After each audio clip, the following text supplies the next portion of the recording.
নমস্কাৰ সকলোকে স্বাগতম জনাইছো মোৰ ইউটিউব চেনেলটিলৈকে। আজি এইটো ভিডিঅ'ৰ জৰিয়তে এনআইএছৰ এটা গুৰুত্বপূৰ্ণ আপডেট দিব বিচাৰিছোঁ। যিসকল এনআইএছৰ প্ৰাৰ্থী সেইসকল প্ৰাৰ্থীৰ কাৰণে ভিডিঅ'টো যথেষ্ট গুৰুত্বপূৰ্ণ হয়। এটা গুৰুত্বপূৰ্ণ ইনফৰমেশ্যন এনআইএছৰ প্ৰাৰ্থীসকলক দিব বিচাৰিছোঁ।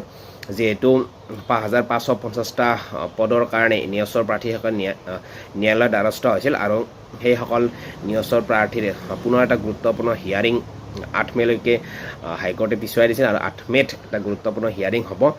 আৰু সমান্তৰালকৈ বিটিআৰৰ যিসকল এনআইএছৰ প্ৰাৰ্থী, বিটিআৰত যিহেতু ১২৮৮টা পদৰ বিজ্ঞাপন বিটিআৰ শিক্ষা বিভাগে মুকলি কৰি দিছিল আৰু ইতিমধ্যে সেই ১২৮৮টা পদৰ নিযুক্তি হৈ গ'ল।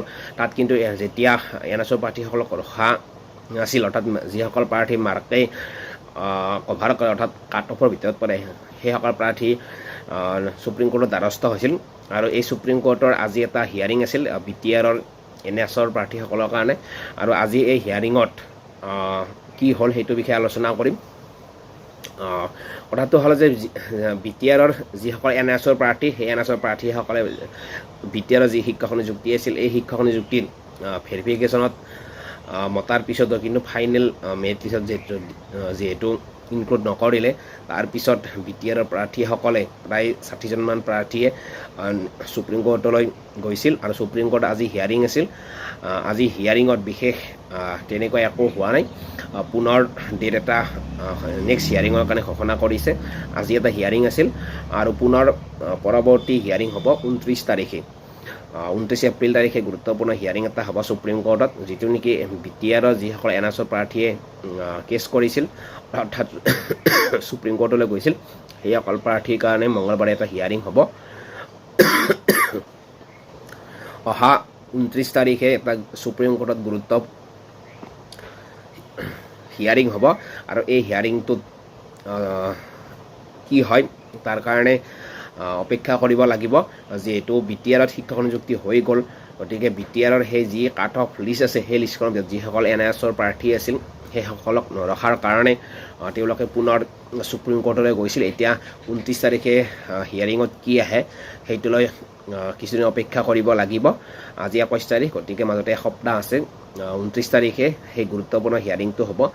সেই ১২৮৮টা পদত নিয়ছৰ প্ৰাৰ্থীসকলে নিযুক্তি পায় নে নাপায় সেইটোৰ ওপৰত মানে কি ন্যায় বিচাৰি বিটিআৰৰ সেই নিয়ছৰ প্ৰাৰ্থীসকলে ন্যায়ালয়ৰ দ্বাৰস্থ হৈছিল।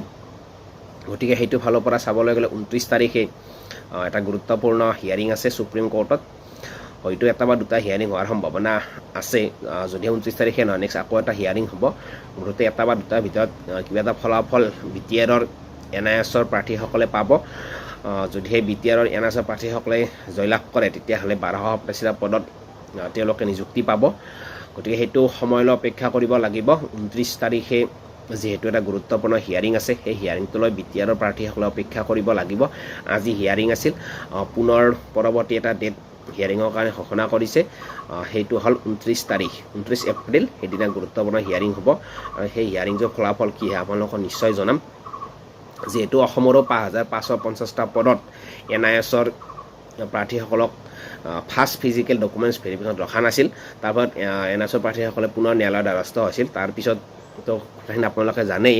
গতিকে সেই সমান্তৰালকৈ বিটিআৰৰ যিসকল এনআইএছৰ প্ৰাৰ্থী, তেওঁলোকে সেই ১২৮৮টা পদত কাট অফৰ ভিতৰত থকাৰ পিছত তেওঁলোকৰ নামটো নহাৰ কাৰণে যিহেতু চাৰ্টিফিকেটখন ভেলিড হৈছিল, গতিকে সেই ন্যায় বিচাৰি সুপ্ৰিম কোৰ্টৰ দ্বাৰস্থ হৈছে।